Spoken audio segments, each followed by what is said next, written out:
Hello everyone, welcome to book का student. तो कैसे हैं आप लोग? लास्ट डे जो हम लोगों ने क्वेश्चंस कंप्लीट किया था घटना चक्र का, वो 75 तक था। अब हम लोग इसके आगे बढ़ेंगे। उम्मीद करते हैं कि आपने जितने वाइटामिन्स के सारे वाइटामिन्स के नेम, उनसे होने वाली बीमारियां और वो वाइटामिन किस चीज़ से मिलता है, ये सारा आप लोगों ने पढ़ लिया होगा। चलिए आते हैं क्वेश्चंस पे बिना टाइम वेस्ट किए हुए। चलिए 76 तो वही है जो आपको बताया कि विटामिन से रिलेटेड आपको याद करना था। 76 दो बार हो गया, 77 भी वही चीज़ है। चलिए अब हम लोग 78 में आते हैं। 78 में क्वेश्चन है banana accepted as the most calories fruit has what amount of calories per gram. बनाना में बोल रहा है कि 100 ग्राम में कितने कैलोरीज होते हैं। तो इसका क्या आंसर है? 116 किलो कैलोरी होता है। ठीक है। उसके बाद legumes are highly nutritious because they are rich in, किस चीज़ में रिच होते हैं? प्रोटीन में। लेग्यूम्स होते क्या? जितने भी हम लोग दाल होता है, दाल जो अंकुरित हो जाता है, दैट इज़ कॉल्ड लेग्यूम्स। तो याद रखिएगा। और जितनी भी दालें होती है किस चीज़ में रिच होती है? प्रोटीन में होती हैं। नेक्स्ट हम लोग आते हैं 80 the highest protein found in the form of soybean. ये तो कोई भी बता सकता है कि सबसे ज़्यादा सोयाबीन में, इसलिए सोयाबीन का सब कुछ में, सोयाबीन में अप्रॉक्स 40% आपका प्रोटीन होता है। ठीक है। उसके साथ सोयाबीन की मिल्क भी बहुत यूज़फुल होती है। सोयाबीन के मिल्क से फिर हम लोग ये टोफू बनाते हैं। आजकल पनीर की जगह पे बड़े बड़े रेस्टोरेंट में देखिएगा कि टोफू का प्रेजेंटेशन हो रहा है। नेक्स्ट है food which of the following food grains is richest in protein. ये भी सोयाबीन, सेम क्वेश्चन है। Highest protein content in found in the grain, ये भी soybean.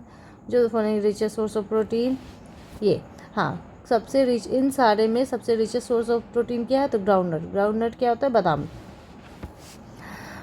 Rich source of both protein, हाँ दोनों प्रोटीन और फैट दोनों किस चीज़ में है? तो वो ग्राउंडनट में है। ठीक है। उसके बाद नेक्स्ट आते हैं विच of the following is mostly carbohydrate. हाँ इन सारे चारों में से व्हीट, बार्ली, राइस, मेज में से सबसे ज़्यादा कार्बोहाइड्रेट किसके पास होता है? राइस में। इसीलिए कहा जाता है राइस इंस्टेंट एनर्जी देता है, और जो इसमें ज़्यादा कार्बोहाइड्रेट्स है वो इंस्टेंट एनर्जी देता है। Which of the following statements is not correct regarding the amino acids tyrosine present in protein. ये उतना इंपॉर्टेंट क्वेश्चन नहीं है। ऐसे टायरोसाइन क्या करता है? जो भी हम लोग लेजीनेस फील करते हैं वो इसकी कमी के कारण करते हैं। The substance responsible for bread making quality. हाँ वीट में क्या होता है? वीट में ग्लूटीन होता है। ग्लूटीन को क्या करता है? इलास्टिसिटी प्रोवाइड करता है। इसीलिए आप देखे होंगे कि रोटी बनाते वक्त ये आपस में फैलता नहीं है, इकट्ठे हमारी रोटी एक दूसरे मतलब उसकी मॉलिक्यूल्स चिपके हुए रहते हैं। ठीक है। ग्लूटीन एक तरह से, ग्लूटीन में फैट भी होता है। ठीक है। उसके बाद daily energy required hard worker को कितना चाहिए एनर्जी डेली? तो 4000। और एक नॉर्मल इंसान को कितना चाहिए होता है? 2500 से 3000 के बीच में। और किसी जो बहुत कड़ी मेहनत कर रहा होता है उसको 4000 किलो कैलोरी की ज़रूरत होती है एक दिन में।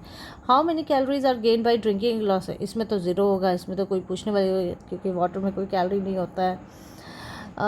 An essential constituent of diet, सबसे ज़्यादा मतलब जो हमारे डाइट में होना ही चाहिए, that is called carbohydrates. Starch इसलिए नहीं क्योंकि मीठा होता है, ग्लूकोज मीठा, सेलुलोज सब ये सब उतना इंपॉर्टेंट नहीं है।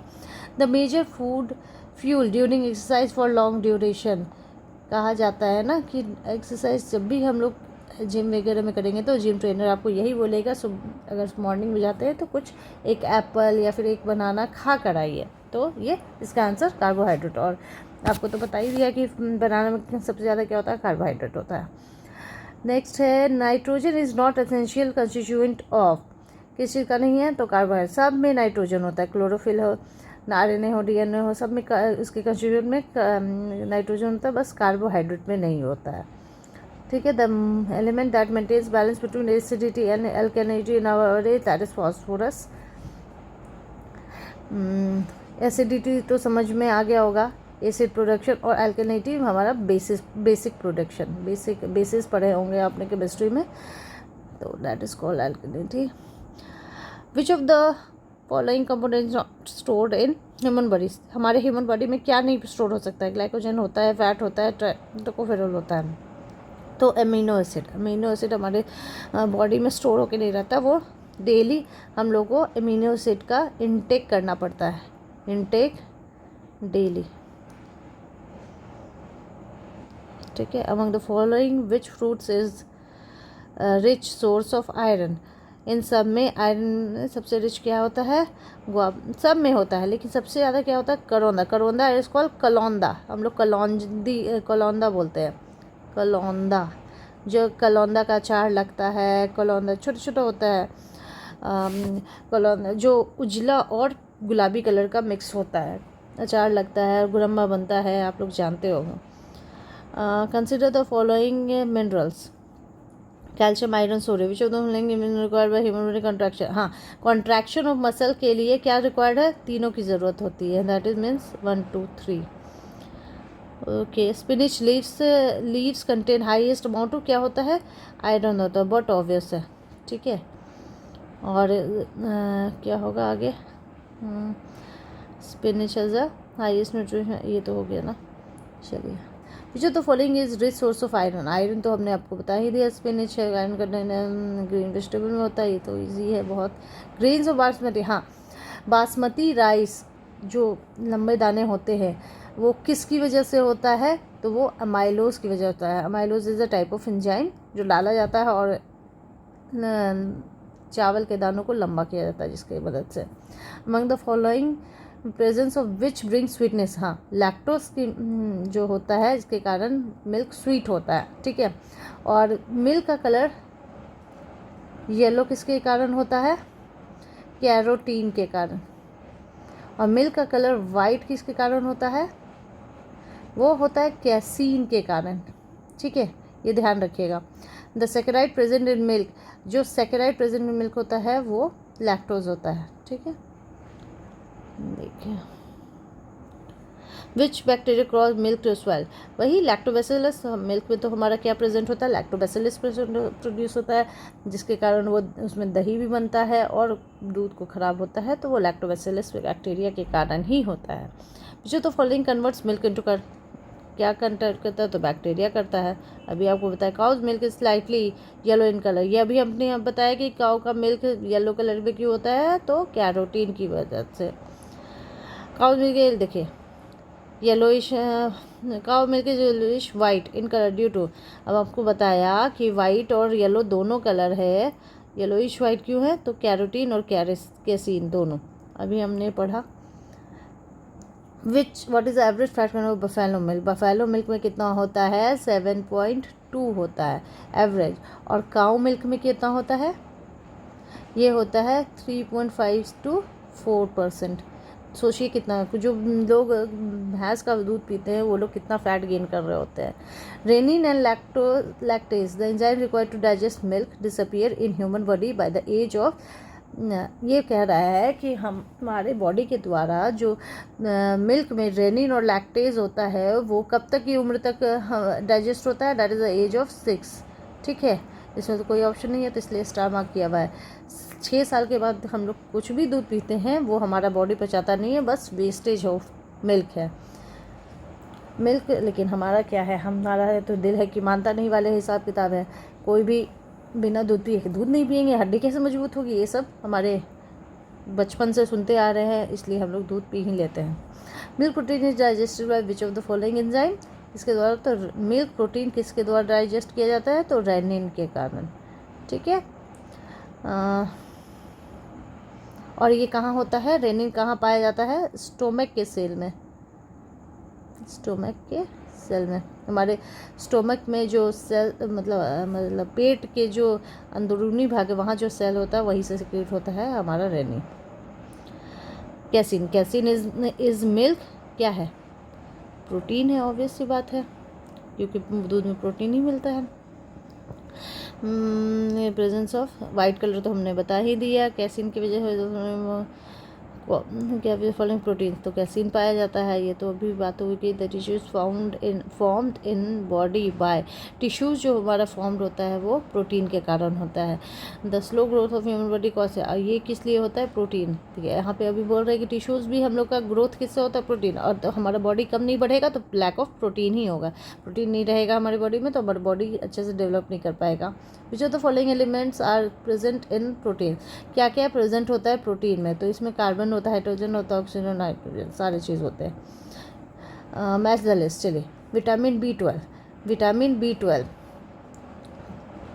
विटामिन B12, हीमोग्लोबिन, सबसे पहले हीमोग्लोबिन किससे मिलेगा, तो इजी चीज़ हम लोग पहलेंगे।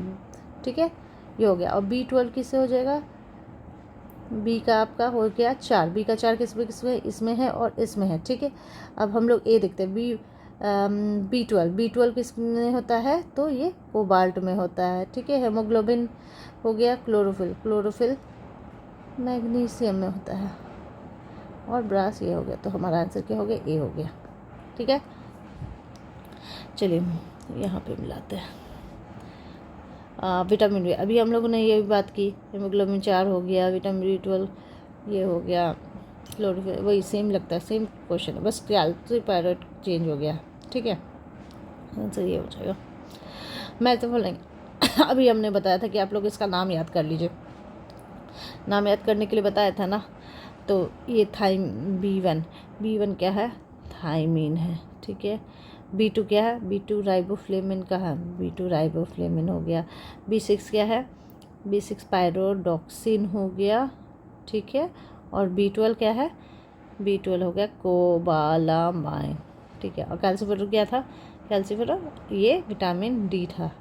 तो ये तो हो गया, हम लोग मिला लेंगे। अब इसके अकॉर्डिंगली आंसर मार्क कर देंगे। तो 1 का 4 हो गया, तो ये मतलब A का 4 हो गया, तो कौन हो गया, इसमें ये होगा या ये होगा। ठीक है, 2 का तो B का सही है। अब C का देखिए कौन सा है, 5 आ रहा है, तो C का 5 है, तो ये वाला आंसर होगा। अब देखिए, हमने आपको बोला था कि ये याद कर लेने के लिए, अब थोड़ा सा 10 सेकेंड का समय लीजिए और ये सारा vitamin E retinol, vitamin B thiamine, vitamin C riboflavin, B1 thiamine, B2 riboflavin, B3 niacin, B5 pantothenic acid, B6 pyridoxine, B7 biotin, B9 folic acid, B12 cobalamin, vitamin C ascorbic acid, vitamin D calciferol, vitamin E tocopherol और vitamin K naphthoquinone. ठीक है, ये अपने उन्होंने पढ़ लिया, बच्चों तो नहीं फिर कर ली मैच। अब फिर से वही वाली बात आ गई, तो ये आप कर लीजिएगा। Which one is not micronutrient, बोल रहा है माइक्रोन्यूट्रिएंट क्या नहीं है, सारी चीज़ें हमारे बॉडी के बढ़ने के लिए ज़रूरी है, बस एक सल्फ़र जो नहीं ज़रूरी है, तो आंसर क्या हो जाएगा, सल्फ़र।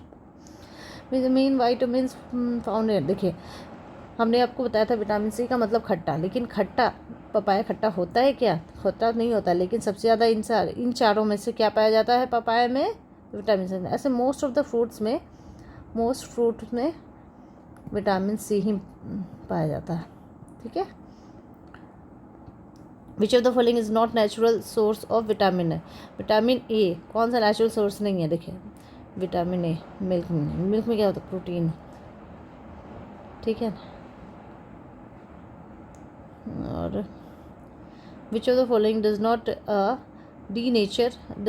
डीनेचर अ प्रोटीन, तो मतलब प्रोटीन को कैसे कौन घटा या बढ़ा नहीं सकता, तो इंफ्रारेड, बाकी सारी चीज़ें घटा बढ़ा सकते हैं। ठीक है, protein requirement of young and old person are almost the same, higher, हाँ नहीं, ये ऑलमोस्ट सेम कैसे हो जाएगा, higher in old protein, higher old person में हाइयर प्रोटीन की ज़रूरत होती है और यंग पर्सन में लो प्रोटीन की ज़रूरत होती है। Daily intake of protein recommended by for a moderately active women, ये लगभग 40-45 ग्राम्स होगा। क्योंकि देखिए छोटा बच्चा को, चाइल्ड को कितनी ज़रूरत होती है, 10 ग्राम होता है। ठीक है, स्कूल एज को, जो स्कूल बच्चे जा रहे होते हैं उनको 20 से 35 ग्राम की ज़रूरत होती है। ठीक है, एडल्ट्स को कितना चाहिए होता है, 35 से ज़्यादा। ठीक है, एडल्ट को 56 ग्राम, एडल्ट को लगभग 55 से 60 ग्राम की ज़रूरत होती है। और जो एक्टिव वुमेन होती है, एक्टिव वुमेन मतलब जो वर्किंग होती हैं, उनको कितने की ज़रूरत होती है? 46, यहाँ 46 लिख रहा है, 46 ग्राम्स। और अगर प्रेग्नेंट वुमेन है तो उनको ज़्यादा ज़रूरत होती है, वो लगभग 65 to 70 ग्राम की ज़रूरत होती है। ठीक है, ये थोड़ा सा देख लीजिएगा। How much protein a lactating woman requires, अभी हमने बताया ये हो जाएगा 70 ग्राम। लैक्टेटिंग मतलब जो फीड कर रही हैं, फीडिंग मॉम। ठीक है, which of the following statements is not correct, बोल रहा है नॉट करेक्ट, ध्यान दीजिएगा, नॉट करेक्ट बोल रहा है। ठीक है, milk contains none of the B vitamin, बिल्कुल गलत। मिल्क के पास क्या क्या होता है? मिल्क के पास होता है B1 होता है, B2 होता है, B6 होता है और B12 होता है। ठीक है, इसलिए ये गलत है। विटामिन ए, देखो विटामिन ए को रेटिनॉल कहते हैं and it's to dry and scaly skin. ठीक है, one of the symptoms scurvy, हाँ स्कर्वी में जॉइंट्स पेन होते हैं, स्कर्वी। और विटामिन B1 थायमिन, देखो विटामिन बी का वन, देखिए नेम से हमेशा क्वेश्चन आए हैं, ये हर देखिए IAS का क्वेश्चन है, नेम से हमेशा क्वेश्चन आए हैं, आप ध्यान दीजिएगा नेम से। भले आप उतना ढंग से ना पढ़ें कि किस में क्या पाया जाता है, लेकिन विटामिन का नाम क्या होता है और किस चीज़ इसको क्या किस चीज़ की डिफिशिएंसी, मतलब विटामिन की कौन सी विटामिन की डिफिशिएंसी क्या होता है वो ज़रूर पढ़िएगा।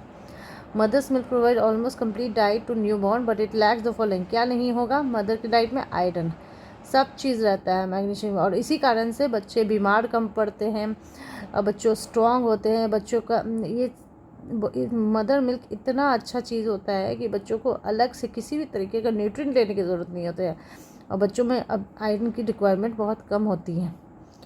विच of the following are characteristic shown in the breast feed baby when bottle feed a baby? अब रेटली लेस ओबीज, देखिए ये लेस ओबीज है, इट शोज ग्रेटर कैपेसिटी, मतलब ये एबनॉर्मल कभी हो सकता है, तो फिर क्यों प्रेफर किया जाएगा कि बच्चों को माँ का दूध ही पिलाना चाहिए? तो ये तो होगा ही नहीं। तो 1 to 4 इसमें नहीं है, 4 इसमें नहीं है, तो आंसर क्या हो जाएगा? ए हो जाएगा। चलिए, आज हम लोग लगभग कंप्लीट कर लेंगे ये। ठीक है, जितना हो पाएगा, बाकी आप लोग खुद से पढ़ाई कर लीजिएगा इस बारे में। इस चैप्टर का वाइटामिन्स कल हम लोग आज हम लोग फिनिश कर देंगे, फिर हम लोग नेक्स्ट जो भी चैप्टर आएगा वो अभी बताते हैं। Beside protein and carbohydrate other elements of nutrition found in milk, अब मिल्क के बारे में कितना बड़ा कैल्शियम और पोटेशियम मिलता है। Milk is a poor source of vitamin C होगा। स्टार्च क्या होता है? पॉलीसेकेराइड होता है। पॉलीसेकेराइड के बारे फर्स्ट क्लास में हमने बताया था कि डबल बॉन्ड्स वगैरह वाला होता है। ठीक है, which of the following statements regarding starch and cellulose is not correct, बोल रहा है क्या स्टार्च और सेलुलोज करेक्ट नहीं है। हमने आपको बताया था स्टार्च और सेलुलोज प्लांट ओरिजिन के एक प्लांट ओरिजिन के बारे में बताया था ना, प्लांट ओरिजिन के नहीं होते हैं। ठीक है, तो बोल रहा है इज़ नॉट करेक्ट, मतलब स्टार्च और सॉल्यूशन सेलुलर प्लांट ओरिजिन के होते हैं, तो ये वाला सही हो जाएगा। Both of them polymers it gives, नहीं स्टार्च और सेलुलोज कभी भी कलर नहीं देते हैं। ठीक है, तो ये गलत हो जाएगा, तो आंसर क्या हो जाएगा? सी हो जाएगा। उसके बाद which of the following would lead to malnutrition तीनों तरीके से, अगर ज़्यादा भी न्यूट्रिशन लेंगे या कम भी लेंगे या इम्प्रॉपर तरीके से न्यूट्रिशन लेंगे तो तीनों के कारण माल न्यूट्रिशन होता है, तो इसका आंसर हो जाएगा D. Consider the following statement should be part of human diet और नॉर्मल डाइट शुड कंटेन, जब याद करने वाली भी चीज़ है। और हाँ, ये नहीं होता। Human body cells cannot synthesize any fatty acid, human body fatty acid बना ही नहीं सकता, तो ये गलत हो जाएगा। तो कौन सा सही हो जाएगा? ये तीनों सही हो जाएगा। Deficiency this is develop due to absence of essential fatty, तो आंसर क्या हो जाएगा हमारा? 1, 2 and 4। नेक्स्ट है linseed is a rich source of, क्या इसमें होता है? Omega three fatty acid, omega three fatty acid, और किस में होता है? ये हमारा वॉलनट में होता है। ठीक है, और ये वॉलनट ओमेगा-3 फैटी एसिड बच्चों को भी देना चाहिए ताकि उन लोग का दिमाग का विकास हो। ओमेगा-3 फैटी एसिड से माइंड का विकास होता है। जो the following is the richest source of alpha linolenic acid, ये इतना इम्पोर्टेंट नहीं है, इसको छोड़ दीजिए। अब एसेंशियल रीजन का क्वेश्चन आ गया, आप ध्यान दीजिए। Vitamin are invigorating elements whose small amount is required for the good health. ये बोल रहा है कि विटामिन का स्मॉल अमाउंट हमारे गुड हेल्थ के लिए ज़रूरी होता है। Vitamin help to keep the body healthy by killing harmful bacteria. ये कहीं से नहीं होता है कि विटामिन हार्मफुल बैक्टीरिया को ख़त्म करता है, बस ये पहला इसका सही है। तो इसका आंसर क्या हो जाएगा? इस एंटीबायोटिक थोड़ी ना है जो किल करेगा, है ना। विटामिन तो एसेंशियल न्यूट्रिएंट्स का सोर्स है, इसलिए वो खाने से ये ज़रूर हो जाएगा कि वो ज़रूरी है हमारे गुड हेल्थ के लिए, ठीक है ना। जैसे human diet should compulsory contain glycine, thyroxine, tyrosine के बारे में हमने बताया था कि लेजीनेस आता है, ठीक है। उसके बाद ये बोल रहा है essential amino acids can not be synthesized in, ये भी तो सही है कि ये नहीं हो सकता है। ये तो इसका आंसर है डी, ए इज़ फॉल्स और आर रीजन। ये तो मैंने बताया कि आपको अमीनो एसिड नहीं फॉर्म कर सकता, लेकिन ये लेजीनेस होता है तो कंपलसरी कैसे हो सकता है? तो हो ही नहीं सकता है। फिर विच of the following food material contains all essential amino acids, इसमें तो कोई नहीं है, ठीक है। Which of the following eatables is the best source of essential immuno acids? Egg है, ठीक है। इसके बाद fat present below the skin पर, हाँ, जो हमारे स्किन के जस्ट नीचे वाला जो फैट होता है वो किस चीज़ से हम लोग की हेल्प करता है? Loss of heat from the body. इसलिए देखते हैं गर्मियों में हम लोग को पसीना आता है और पसीना के रूप में फैट हीट निकलता है, ठीक है। और यही ठंड के दिन में अपोजिट हो जाता है कि वो हमारा जो फैट है वो अंदर की हीट को बाहर नहीं निकलने देता है, ठीक है। Which of the following in which categories of food the most calories per unit? सबसे ज़्यादा किस में होता है? तो फैट्स में। सबसे ज़्यादा एनर्जी हमें कब मिलेगा? जब हम फैट का कोई भी चीज़ खाएंगे, ठीक है। और सबसे अच्छी चीज़ क्या होती है तुरंत एनर्जी गेन करने के लिए? वो होता है कार्बोहाइड्रेट, ठीक है। सबसे ज़्यादा किस में मिलता है? फैट्स में। लेकिन सबसे अच्छी चीज़ हम लोग को तुरंत एनर्जी पाने के लिए कार्बोहाइड्रेट्स यूज़ करना चाहिए। तो following is maximum metabolic process, तो फैट्स हो जाएगा, यही तो पता चला है अभी। The substance which makes up 80% of the living most in most organism, इसमें तो प्रोटीन हो जाएगा सबसे ज़्यादा। जो सब्सटेंस जो सारे ऑर्गेनिज्म को बनाता है वो है प्रोटीन, ठीक है। अब सर्सन रीजन आप देख लीजिएगा। सर्सन रीजन टाइम थोड़ा ज़्यादा हो रहा है, अच्छा थोड़ा ही सब बचा है, हम लोग कर लेते हैं। 2 ही क्वेश्चन है, कंप्लीट कर लेते हैं, है ना। बोल रहा है सर्शन में sunflower oil is rated as a good quality of edible oil. बोल रहा है कि sunflower oil good quality oil, इतना हम लोग ऐड देखते हैं सनफ्लावर ऑयल के यूज़ कीजिए, ठीक है। It contains high quantity of, हाँ, unsaturated fatty acid. Unsaturated fatty acid में बस सिंपल सा चीज़ है कि वो सुपाच्य होता है, मतलब इजी टू डाइजेस्ट होता है, इसलिए ये आंसर हमारा क्या है? ए इज़ द, ये है। ये क्यों गुड होता है? क्योंकि वो high quantity of unsaturated fatty acid रखता है और ये इजी टू डाइजेस्ट होता है, ठीक है। उसके बाद unsaturated more reactive compare to unsaturated fats are most reactive compared with saturated fat. Unsaturated fats are only single bond. ये हमने आपको कल ही बताया था कि अनसैचुरेटेड फैट्स में सिंगल बॉन्ड नहीं होता है, हैव ओनली सिंगल बॉन्ड। ऐसा नहीं है, सिर्फ सिंगल बॉन्ड नहीं होता, सिंगल बॉन्ड्स का ढेर सारा लाइंस होता है और डबल बॉन्ड्स भी होता है। और ऐसे ये तो केमिस्ट्री की चीज़ है, तो आप लोग ये सिंगल बॉन्ड डबल बॉन्ड सब केमिस्ट्री में पढ़िएगा। फिलहाल इसके लिए आंसर जो सही होगा वो होगा A is true but B is false, ठीक है। अनसैचुरेटेड फैट्स ओनली, ठीक है। उसके बाद हम लोग लास्ट क्वेश्चन है लगता है। Consumption of fish is considered to be healthy when compare to flesh of other animals because fish contains, क्या करता है? पॉली, हाँ, फिश क्या करता है? Poly unsaturated fatty acid. और ये क्या करता है? हेल्प्स इन लूजिंग कोलेस्ट्रॉल, इसलिए मछली खाना अच्छा होता है, ठीक है। अब ये नहीं कि कल से भर भर के मछली खाने लगे, ठीक है। जनरली बाकी सारे जितने भी नॉन वेजिटेरियन आइटम्स है उसमें मछली बेस्ट होता है। कंपनी मेकिंग, इसलिए हम लोग कॉड लिवर ऑयल भी जो होता है वो फिश से बनता है, और डॉक्टर इसको सजेस्ट करते हैं कि कॉड लिवर ऑयल खाइए। कंपनी मार्केटिंग फूड प्रोडक्ट्स, ये तो लीव इट। ट्राइग्लिसराइड क्या होता है? Is a type of fat होता है। चलिए नेक्स्ट, ये आज हम लोगों ने वाइटामिन्स ख़त्म कर दिया, चैप्टर एंडेड। अब हम लोग कल से देखते हैं यही चैप्टर पढ़ेंगे, रेस्पिरेटरी सिस्टम। ठीक है, कल से हम लोग रेस्पिरेटरी सिस्टम पढ़ेंगे। और बाकी जितने क्वेश्चन हमने कराए, कम से कम आपको 8 इसमें लाना है। टोटल 10 क्वेश्चन आते हैं बायोलॉजी में, कम से कम 8 तो आपको आ ही जाना चाहिए। जिस हिसाब से हमने पढ़ाया है उस हिसाब से आप रिवीजन करेंगे। रिवीजन करके और जो भी डाउट्स है वो आप मेल कर सकते हैं इस चैप्टर से रिलेटेड, या फिर कमेंट्स में डाल दीजिएगा, उसका हम लोग सॉल्यूशन कर देंगे। ठीक है, till then bye bye, good night and खूब सारा पढ़िए। अच्छा, अभी कुछ देर बाद हमारे ही फ्रेंड का बुक का स्टूडेंट पे आपके करंट अफेयर्स का वीडियो आएगा, आप काइंडली उसे देखिए, समझिए, याद कीजिए। और don't forget to like, share and subscribe book का स्टूडेंट चैनल।